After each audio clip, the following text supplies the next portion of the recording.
Let Navy Federal Credit Union help you rebalance your priorities and take back control of credit card debt with their balance transfer offer.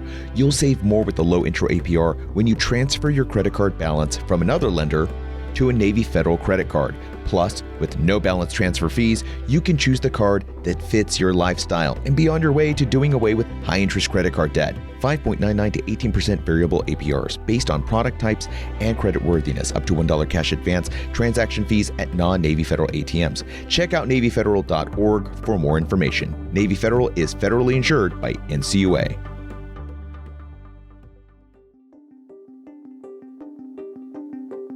And welcome to Military Matters. I'm Rod Rodriguez. I'm Jack Murphy. And this is our fast take. It is the first fast take of season 3. And boy, what a fast take.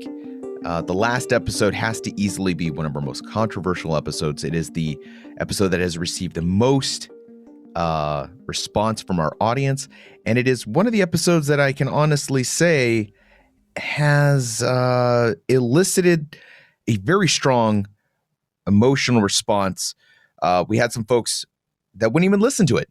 They were upset about the album cover because we got the Q and the Nazi symbol kind of in the back, a burning American flag. The symbology was meant to elicit strong emotional responses, but I was not prepared for the level of strong emotional response that cover itself elicited. I was encouraging folks to listen to the show.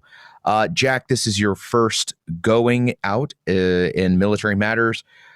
Tell me about your response. How did you feel about, some of the responses that you got about this episode? The responses I got were mostly positive. So I don't know. Maybe that's a personal thing, Rod. I don't know why they were coming after you. But no, I only heard really positive responses to it. I don't know. What were the criticisms that you heard? Well, some of the criticisms that I received were that we were being very partisan, that we were actually slamming the right because the QAnon movement is primarily, if not entirely, a right-leaning, conservative-based ideology, and that we made a comparison to extremism. We connected extremism to the riot/insurrection, if you will, that occurred at the Capitol. The argument that I received, or really the feedback, was that by making those ties to Q and extremism, that we were saying that extremists are conservatives, right-leaning, that we did not at once talk about the left, communist, socialist, Antifa. Why didn't we talk about them? Why did we only make this about Q? And, the big thing to me is that was a great observation. I think our listeners made a very good observation. No, we didn't talk about Antifa. We didn't talk about the left. But I will also say that we made this episode on the heels of the issues that we saw in the Capitol. So that was kind of fresh in our minds. That was kind of that was the zeitgeist of the moment in which we made this episode about extremism, which honestly was more about white nationalism and neo-Nazism than it was about Q. We weren't saying that QAnon ascribers were Nazis or that they were as bad as Nazis. The issue was really about the levels of extremism.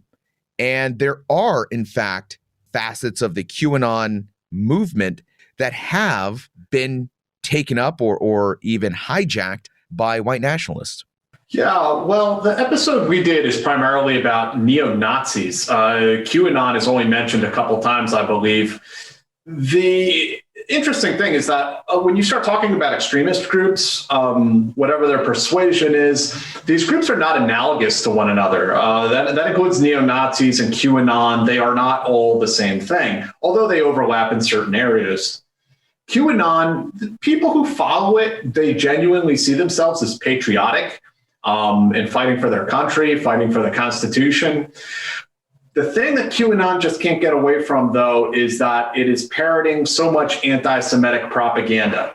The people who follow Q, I think in most cases, they don't even necessarily register that. They don't necessarily get it, that this is basically the same type of propaganda that the Nazis perpetrated against the Jews in Weimar Germany. They just don't see that, which is ironic considering how they see conspiracies behind everything.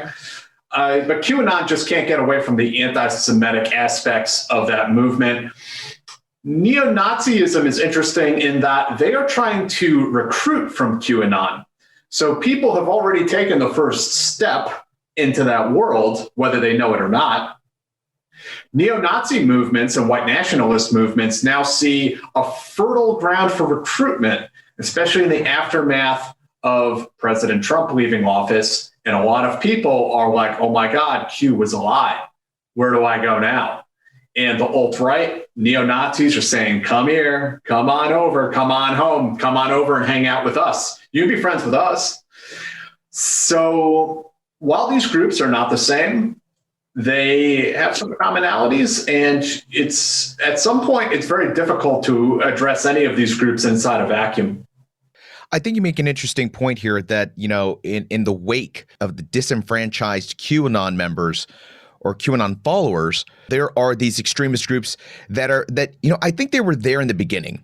They were like vultures, just circling the QAnon movement, waiting for folks to become disillusioned, waiting for folks to be disappointed.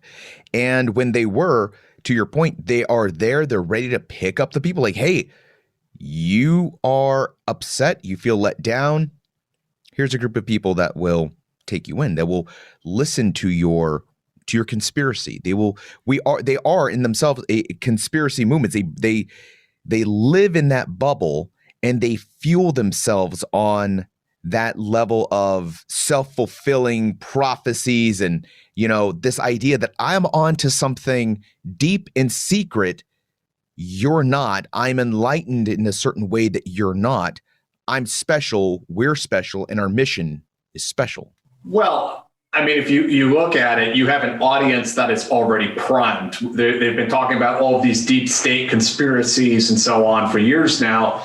All the neo-Nazis have to do is say, hey, you've been talking about the deep state, but there's a component to that you're missing. We need to talk about the Jews. That's exactly right. There is a component missing, and they will inject their whatever their flavor is. And again, we're talking about extremist groups. This is not to say that Antifa is not doing any differently. Antifa is doing exactly the same thing. These groups are extremist groups. They're looking for folks who are trying to find a place to belong. They're upset. They're disenfranchised. And it's the same situation. Antifa would do the same exact thing. You're angry about this, and you're right. There is a conspiracy. There is a deep state, or there is something going on. But here's the part that you're missing, that they're all fascists, that this and that, and they're filling in those blanks for you. You had a chance to sit down and talk with Shannon about her experience in extremism. Tell me about, how did that affect you? What were you thinking when you went into this interview, and did it change? What were your thoughts when you came out of it? Yeah, I had spoken to Shannon before on the phone once, and I've just found her to be a very interesting person as somebody who was a neo-Nazi and came out of it and de-radicalized. And one of the things that stuck with me from her phone conversation, she actually brought this up to me. She said, you need to look at the military bases and about neo-Nazi movements around military bases, because I was radicalized near a military base and I knew tons of soldiers who were involved in it. And so that's why I decided I wanted to interview her when it came to this conversation about extremism in the US military, because she knew like about 30 soldiers who were neo-Nazis. And listening to her story, I think it's fascinating to hear it. We have this image in our mind of the neo-Nazi, whether it's true or not. And I think in her case, the stereotype vision that we have was probably true. We're thinking about the jackboots, the shaved heads, the swastika tattoos. She was a part of that kind of white power movement. when we think of those people, we just think of, the average American just looks at them as jackasses. Like, why would anyone associate with these morons? When you listen to Shannon talk about it, about how she was a young woman, she was a girl. The family dynamics in her house were bad, that she wasn't getting the sort of attention or empathy from her family that she should have, that they were moving her around the country a lot. So she felt alienated, didn't have any like real solid attachments.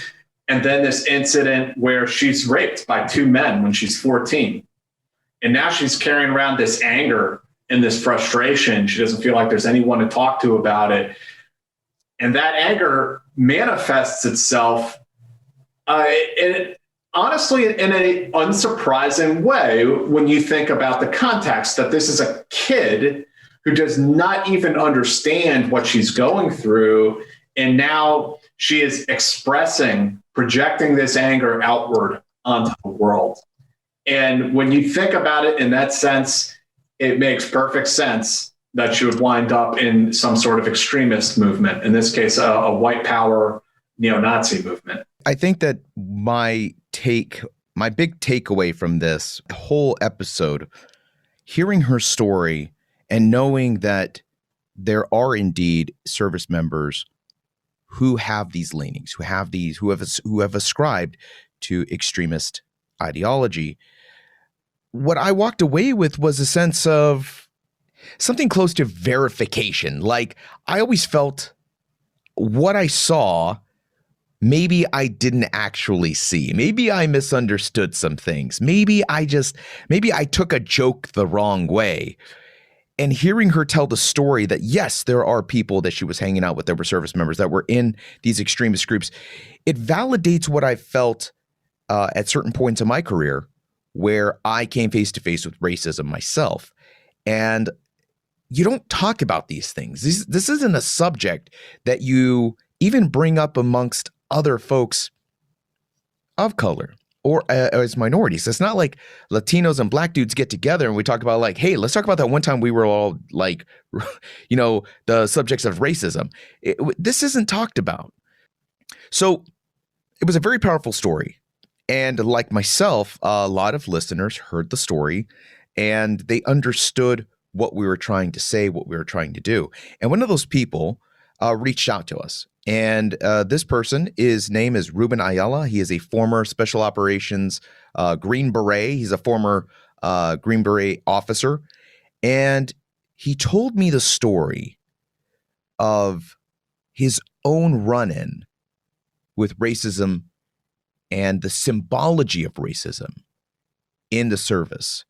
And what I'd like to do is I'd like to play our interview.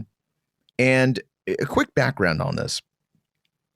He did not originally want to be identified. The intent of the interview was supposed to be anonymous. Mm-hmm. And after he discussed having this interview with his co-founder, so he is a business person. He's an entrepreneur. He owns a company called Triple Nickel, which is a veteran clothing company. They all talked about it, and they've said the story needs to be told, but it needs to be told in a way that we're not afraid to tell the story. He's putting himself out there publicly. He said, hey, go ahead and put my name on this. I want to be part of the story. I know what happened to me, and we shouldn't be hiding. We need to talk about this openly, start a dialogue. So with that said, I'm going to go ahead and play that part of the interview. This is Green Beret veteran Ruben Ayala. So I listened to your episode on extremists in the military, and your opening line started with the story of Nathan Bedford Forrest. And that brought me back to the conversation we're going to have today, because it was really relevant for me, because I never knew who Nathan Bedford Forrest was until one day when I walked into my team room and one of my teammates had a Nathan Bedford Forrest hat on. This was, mind you, for all the listeners, this was during a time before the iPhone was even out. I still had a flip phone. So nobody had access to the internet or to Google the way we do now. So I did not know who Nathan Bedford Forrest was. Neither did most of the people on the team. And the guy, we're going to call him George. So George, he loved this hat and he wore it often. And one day I asked him about the hat. And he told me that Nathan Bedford Forrest was general in the Confederate Southern Army. And following that, he melded back into civilian population. When I did a little bit of research, because I wanted to know more, found out this guy was the founder of the Ku Klux Klan. I immediately talked to George about that. And I asked him, I said, hey, man, this guy is the former head of the KKK. Why are you wearing this hat, number one? And number two, are you a racist? And do you support the values of the KKK? And he told me, he gave me a vanilla answer. He told me that at that moment in time, the KKK was started as a way to support and defend the disenfranchised people of the South following the dismantlement of the Army. And it was not the organization that it is today. And before he died, he renounced the KKK, and he's basically a good man. And what he liked about Nathan Bedford Forrest was his leadership skills and his ingenuity, and that he was not a racist. So with that information, I spoke to my team sergeant. We had a pretty long conversation about it.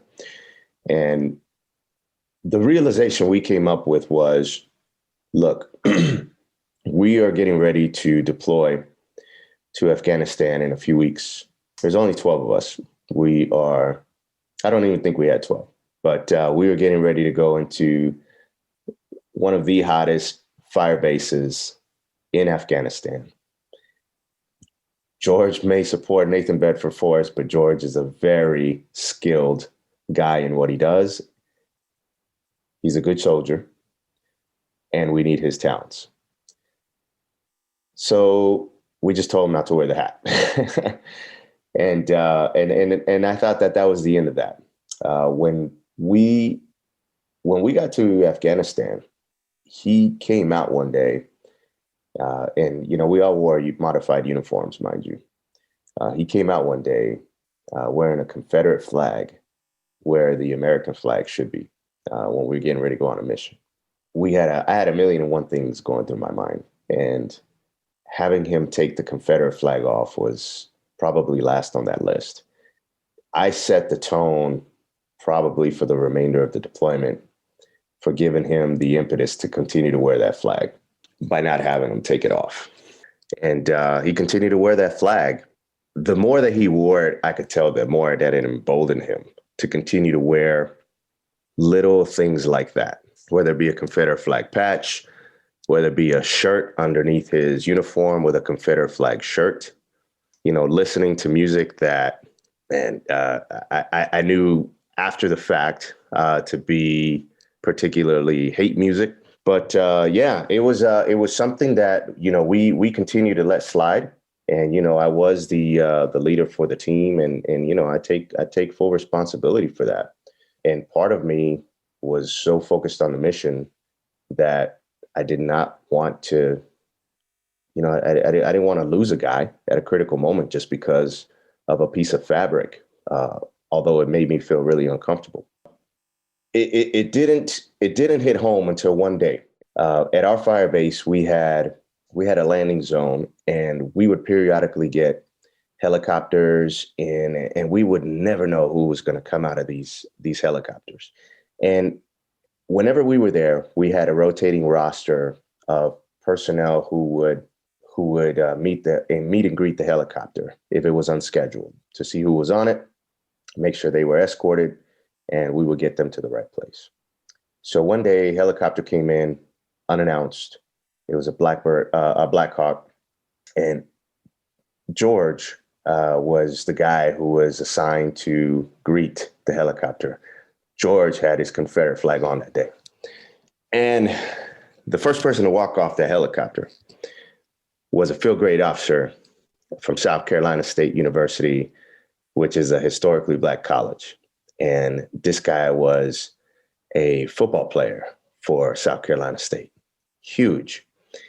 And as soon as he saw, he told him two things. So number one, take that flag off.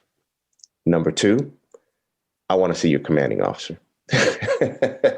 So I was immediately summoned before this giant, and we had to talk. And it was, well, number one, extremely embarrassing for me, being a person of color, talking to another person of color as to why I'm allowing a member of my unit to wear a Confederate flag on their uniform. And number two, trying to explain to him the dynamics on special forces is just, you have a lot of different personalities, and there's only a handful of us trying to make things happen. So, I had him take it off, but he continued to wear it afterwards. And, unfortunately, throughout our deployment, the team sergeant I went in with, he was killed, and we got a replacement in. In special forces, leaders of color are very far and few between. As a commander, being a person of color is really rare. The team sergeant that I got in to replace the one that we lost, he was also a person of color. So now you had a leadership team of color, which was extremely rare.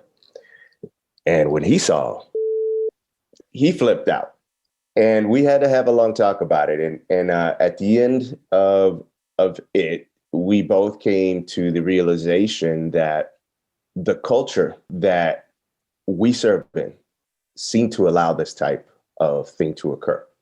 Because as I looked around, not just my team, but, across our company and across, the playing field that we were in, flags, patches, these were big points of morale for some reason for us. And another patch that was really prevalent for us in SF during that time was the Crusader flag, or the Crusader patch. So most of the guys were wearing that, and that replaced the American flag.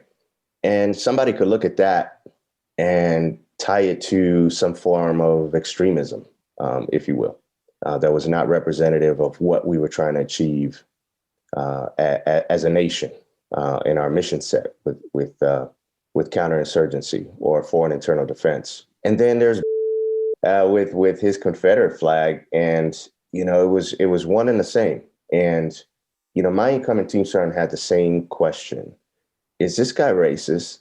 What are his feelings and his thoughts towards us? And I will never forget, we had another meeting with him, and we had to sit him down because the level of comfort was just really intense.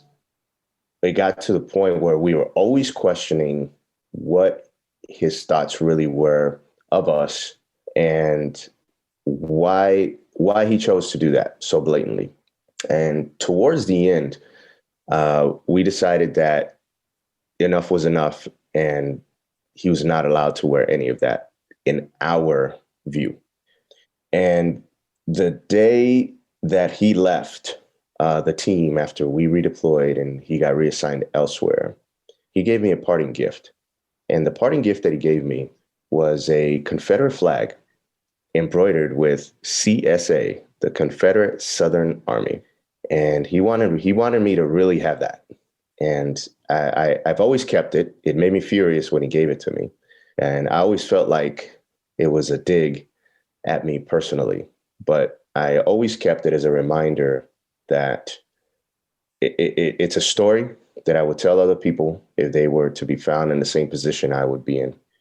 And a reminder to never waver in my thoughts about these things and these positions again. And as I reflected on our conversation last week, I realized what I've done when starting my new company. A lot of what we do in the new company, Triple Nickel, has been based off of these experiences. We literally have a T-shirt of the Confederate flag that says "Not my flag." And as I thought about it, experiences like that have led me to where I am today. I have a question about when he gave you the flag. You said it felt like a dig, but when he gave it to you, did you have the impression that he was at that moment giving it to you as an insult, or did you get the impression that he legitimately felt that this was an appropriate gift to give to somebody he liked? It's a good question, and I don't think I can answer that. I can only give my personal opinion. I'll never know what his true thoughts of me, what his true thoughts were of my team sergeant at the time. All I can say is that why would you give a person of color a Confederate flag as a parting gift, knowing the history of it? And we've had multiple conversations about it, as I recollect. And the position was always one of heritage and not hate. No matter how I would poise the conversation, poise the argument, or construct the argument, it always came back to a position of heritage. And I never quite understood it. So it's one thing to have the Confederate flag. It's another to have embroidered on it CSA, with the Confederate Southern Army. And that, in and of itself, to me, that's why I took it as a dig, is, the Confederate Southern Army, as well as I know. I mean, they were fueled by slave labor, and it was, that's the way I took it, man.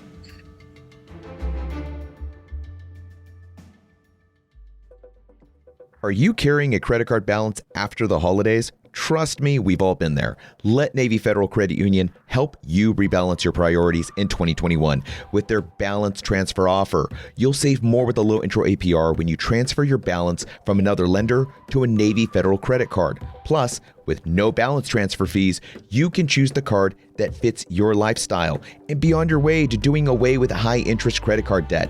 You can even manage your balance transfer safely and securely through the Navy Federal mobile app or online. 2020 came with a lot of unpredictability, and if you're looking to save more and take back control in this new year, transferring your balance to a Navy Federal credit card is a great first step. 5.99 to 80% variable APRs based on product types and credit worthiness. Up to $1 cash advance transaction fees at non-Navy Federal ATMs. Message and data rates may apply. Visit NavyFederal.org for more information. Navy Federal is federally insured by NCUA.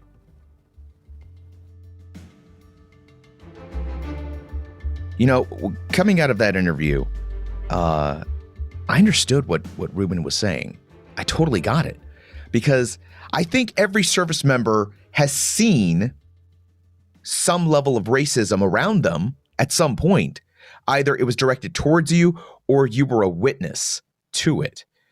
I think this is something that we've all dealt with. We've all seen it, but he was in a unique position, I think, because he was in a leadership position, and not saying something weighed heavily on him because he kept feeling like, I should have said something. I should have done something sooner. But as you heard, there were circumstances involved there that he had to consider before he would say anything to this other fellow Green Beret. Yeah, I thought that was a really unique, really candid perspective, one that you very, very rarely hear spoken out loud. And just to contextualize that a little bit, the dynamics of being on a special forces team, it's on a 12-man operational detachment alpha. They're designed to work in a decentralized environment, deployed anywhere in the world. It's just 12 guys with a captain being in charge of the team, a team leader. And the captain is regarded by the team as really just a tourist. He's just there to check the block, serve his year and a half, 2 years on the team at most, and then he's going to go on to a staff position and continue with his career. So the NCOs, the non-commissioned officers on an ODA, on a special forces team, like they almost don't take the captain that seriously. They just kind of like half listen to what he has to say in the first place. So the captain has to manage these guys on his team. I mean, honestly, special forces guys are prima donnas. We all are. They carry their ego around in a kit bag with them wherever they go. And so the captain and to a large extent, the team sergeant as well, is charged with managing all of these different personalities and trying to get them to work together. And what you heard Ruben talking about there is like, yeah, I have this guy. There's this aspect of his personality that is problematic, but if I grind against the team too much, they're just going to completely blow me off and not listen to me anymore.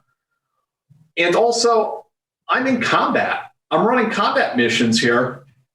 That this guy has a Confederate flag patch on his uniform or whatever is like at the very bottom of the list of things I need to worry about. I'm trying to keep these soldiers alive. I'm trying to successfully run combat operations, praying to God that none of our men get killed every time we roll outside the wire. This guy and his Confederate flag nonsense is just like at the very bottom of the list of the things I need to deal with. And I don't want to compare. I understand why Ruben made the decisions he did. I just want to point out that it is problematic at a certain point where we prioritize a soldier's abilities in combat ahead of some of those problematic behaviors that he has. And where is that line? I don't necessarily know. I think that's part of the art of leadership, that if you have a soldier who he's a great soldier, but he has substance abuse problems, he's an alcoholic, he is taking drugs, pharmaceuticals out of Doc's wall locker and abusing opioids or whatever it is, that he's suffering from post-traumatic stress disorder. Doesn't make him a bad person, but he's suffering from PTSD. This guy needs help. He doesn't need to be deployed to combat again. Or it could be even worse. It could be that you have a guy who is slapping around his wife. You're going to have a guy who's sexually assaulting soldiers.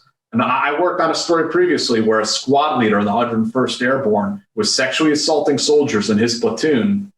And his platoon, his unit, made exactly that choice. They said, this guy is competent. And he was a competent soldier. He was very good in combat. He was very good outside the wire.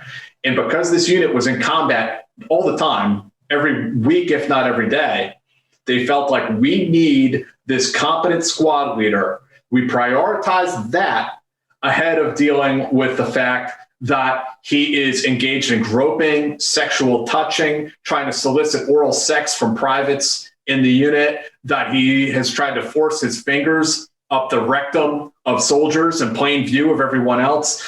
That this guy when they get inside the wire, this guy is a sexual predator. He is a monster actively hunting these 18-year-old privates in his platoon.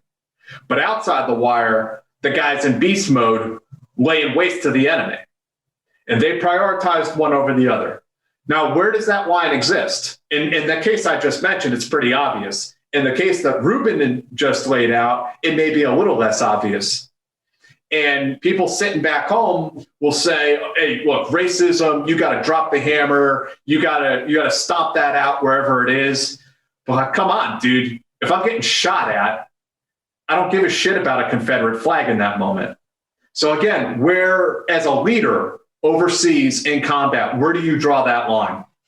And you bring up a great point. It's really easy to quarterback from the couch when we're looking at these situations and say, well, Ruben should have said something. It was his responsibility, military leadership, this and equal opportunity, that. But when you're in combat, you're absolutely right. Certain things take a back seat. Everything from, is everybody's uniform just right dress to your Confederate patch. Now, I am curious, what do you think about the part of the story where Ruben says this guy gave him the patch as a gift on the way out? I kind of took it as maybe this guy, George, didn't understand how offensive that symbol was and was trying to give a gift with good intention, because to him that symbolized his heritage. That was a symbol of, that was a piece of him. I wonder if he wasn't trying to do a personal dig, but maybe I'm looking at it wrong. Maybe that's the way he intended. Maybe it was just a little kind of like a prank, like, hey, screw you, sir, that kind of thing. A little act of passive rebellion. But again, it goes where that line is. It's our heritage, and it is all of our heritage as a country, whether we like it or not. We hate it as much as we want, but it is a part of who we are. At what point are we learning about that heritage, or maybe celebrating that heritage for some people like him? But at what point are we using that heritage to menace and terrorize other people? Like that jackass Dylan Roof, that kid that would wear the South African and the Rhodesian flag, and then he went into the church and he murdered those African-American churchgoers. He was using those symbols to try to terrorize Black people. Now, I understand if you come from Rhodesia or South Africa and you grew up there, maybe that's part of your heritage. It's a part of who you are, and you carry that in your heart. He was using it not as heritage. He was using it as racism. This does kind of go back to what you said, Jack, about he's good at this, but Nathan Bedford Forrest was an accomplished Confederate general. He did a lot for Civil War veterans. He helped widows. He instituted all these great things for the children of Civil War vets. But he was also the first Grand Wizard of the KKK. Wearing that hat, is the hat the same as the Confederate flag? Can somebody wear the hat and go, listen, yes, he was a KKK member. Yes, he was the Grand Wizard, but he did so much for Civil War veterans, and he's from my state, and he did all these. I'm wearing the hat to celebrate these other things, not necessarily this one aspect of his life. I kind of got to call bullshit on that. And when you're wearing a ball cap for this obscure historical figure whose main historical significance from being known is as the first Grand Wizard of the KKK, where you're going to say, oh, no, it's just, I like his Civil War service. I mean, we hear this with all sorts of things, take your pick. I mean, I've heard it even with European fascists, like, oh, we're just opposing the left. We oppose communism. It's not about, putting the Jews in cattle cars. It's like, nah, man, like, I know what you're doing here. I know what you're doing. You think that's really slick what you're doing there, that little turn of the phrase. But using that sort of like coded language doesn't fly to my mind. I will tell you a story. Going back to Ruben's story, everybody, I think, has a tale of racism from the military. I remember, I was a young private, and I encountered the C7, who asked me straight up what kind of I was. He wanted to know what level of lazy he had to deal with. And he laughed about it, but, I was shocked. I'm a private. This is my first real encounter with an E7 outside of drill sergeants. I didn't know what to say. I was angry. I was embarrassed, and I was led away, and I was told, hey, don't worry about that guy. He's leaving anyway soon. It is what it is. Just stay out of his way and do your job. For a long time, I was embarrassed by the situation because I felt like I should have said something. I should have stood up for myself. I should have been, hey, what the fuck is wrong with you? But I didn't. And, reflecting on it now, I was a private. I was like, this, freaking kid in the Army. I didn't know any better. And I was honestly afraid of this person's rank. I didn't know what they could and couldn't do. It was a moment for me that was one of several in my career. Some not as severe, but I'd have to say that my first foray into racism in the military was definitely pretty hardcore in respect of how blatant it was. Yeah, that's like one of those places where I would definitely draw the line where it's not okay for superiors to call their subordinates racial epithets. Like that's super, super wrong. And that does not belong in the military at all. Now, I accept that, amongst infantrymen in a squad or special forces team bust up on each other all sorts of different ways, a lot of politically incorrect jokes. But even then, amongst that type of male bonding, I never heard them calling each other racial epithets of any kind. That was like just one of those, like, you're not going to say that to another man, Yeah, it was definitely inappropriate. And even if you're joking, it's not a joke you say to your subordinate. It's not a joke you say to your privates. It does compromise you as a leader. It compromises your integrity and compromises the view that your subordinates need to have of you to make you an effective leader. So folks, thank you for all of your feedback, even the negative stuff. There were some folks that were like, I am not listening to this.